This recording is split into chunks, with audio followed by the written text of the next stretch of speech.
In Italy tonight, infections are spiking. The country under lockdown for the past week saw its death toll rise by 475 today, the biggest one-day jump. And experts say the U.S. may not be far behind. The respected Imperial College London recently released a study that estimated without any action, 2.2 million Americans could die from the virus, a startling report shared with the Trump administration. Yeah, but the bottom line is the deaths in the last 24 hours have taken off significantly. Yeah, there's basically been about a 30% increase. It's gone up it's gone up to 104 now. All of those in the UK, 99 of them. So this is a very significant increase. I say it's gone up by about a third. To suppress and control the epidemics, countries must isolate, test, treat, and trace.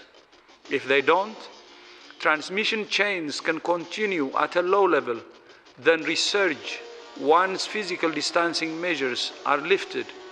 WHO continues to call on all countries to implement a comprehensive approach with the aim of slowing down transmission. There are concerning reports coming out of France and Italy about some young people getting seriously ill and very seriously ill in the ICUs.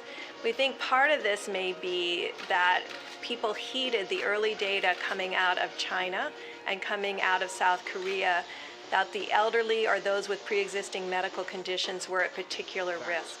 After schools shut their gates from Friday afternoon, they will remain closed for most pupils, for the vast majority of pupils, until further notice. And now it's our time. We must sacrifice together because we are all in this together and we'll come through together. It's the invisible enemy. That's always the toughest enemy, the invisible enemy, but we're going to defeat the invisible enemy. I think we're going to do it even faster than we thought. Right, as we've been saying, another awful day on Wall Street. The market's just closing. Let's take a look. 19,903. The market's down over 1,300 points. Long lines we're seeing tonight across the country for tests. And the reality check here from doctors and ERs coast to coast. What do they have in stock? One ER doctor saying he is now guarding his own mask. ABC's Matt Gutman tonight on that part of the story. Tonight, emergency room doctors and nurses warning that critical protective gear is running low and putting them in danger. In Spain, the outbreak continues to spread fast. There are now almost 14,000 confirmed cases with more than 600 deaths. All hotels will close in Spain by next Tuesday, and the Foreign Office has urged British holidaymakers to return home before then. Italy tonight, the most staggering toll yet. 475 deaths in just the last 24 hours. And again, this happened in a country with a severe lockdown, with more doctors and beds per capita per person than here in the U.S. We're sending, upon request, the 2 hospital ships. They're being prepared right now. They're massive ships. They're the big white ships with the Red Cross on the sides. One is called the Mercy and the other is called the Comfort.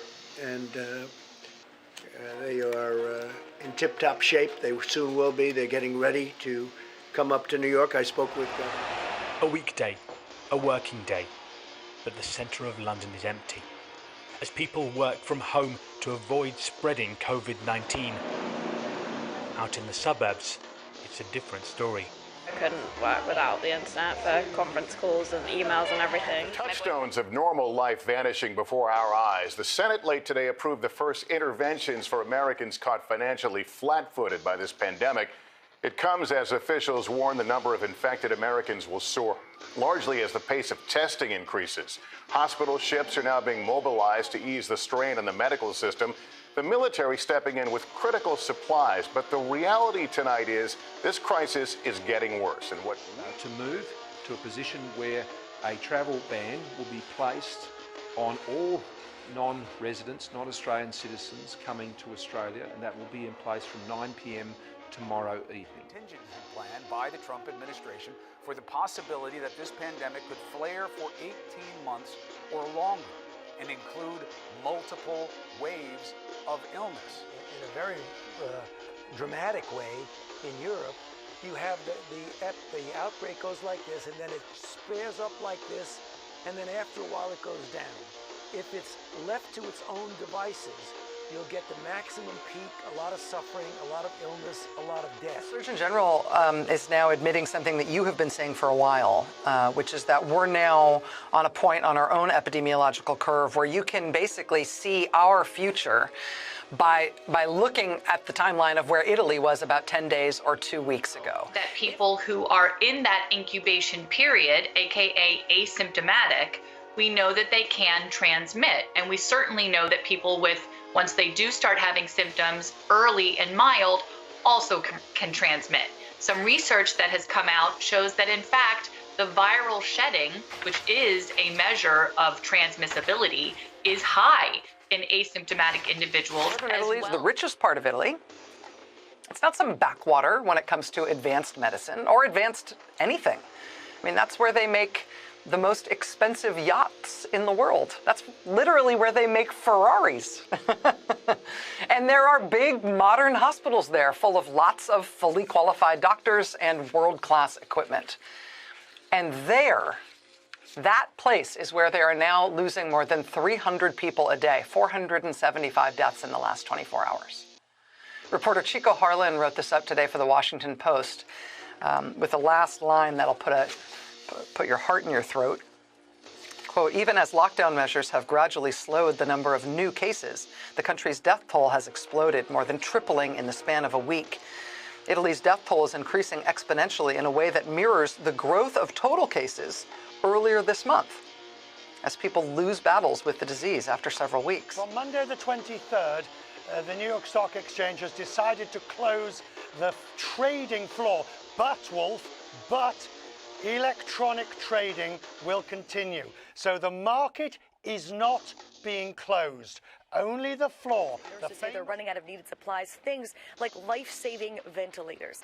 In an emotional interview, the Pope is now asking everyone to think of those doctors and nurses, all of the medical personnel on the front lines of this fight, fighting, sacrificing their lives for this virus. He's also saying we're not out of the woods yet, reminding everyone to take the lockdown seriously. Experts finding 8,000 people in just the past week. National Governors Association today, which is tracking state-by-state responses, I was honestly shocked to find that there are 7 states as of right now where there are no mandated bans on gatherings of any size. There are no state mandates ordering restaurants or bars or any other businesses to close. There's no state mandate for school closures. None of those things. In Idaho, Mississippi, Missouri, Oklahoma, Tennessee, Texas, Wyoming. Listen, we're living in a different world. It's going to impact all of us psychologically in some way, shape, or form. I think a lot of us are getting cabin fever just by not being able to go into the office as well. Why do you keep using this? A Because lot it of people comes say from it's China. racist. It's not racist at all, no, not at all. A person at the White House used the term Just a term. kung flu. My question is, do Kung you think flu. that's wrong, kung flu?